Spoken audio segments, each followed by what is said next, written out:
বাংলাদেশের মানুষ আমরা বেশি বুঝি কম না, হাঁচি কাশি হইলে বুঝি তার হইছে করোনা। এত বোঝা বোঝো তোমরা নামাজ কেন পড়ো না, পাপের বোঝা ভারী হইছে আল্লাহর গজব বোঝো না। দিল্লিতে মসজিদ পুরিল তোমরা বিচার করলা না, এক করোনা গজব দিয়া আল্লাহ কাউরে ছাড়বে না। তারা মসজিদ ভাঙ্গা তোমরা কোনো শান্তি পাইবা না, কারে কি বলি গো ভাই নিজেরা তো ভালো না। করি নাম নামাজ কালাম, করোনা নিয়ে শুধু করি হামতা, আসে না মনেতে মৃত্যুর ভয়, মসজিদে তালা মারে ইহুদির দল।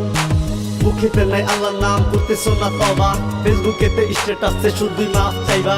জুম্মার দিন মসজিদেতে যাইয়া দিবা উকি, মানো না তো আল্লাহর বিধান দাও শুধু ফাঁকি।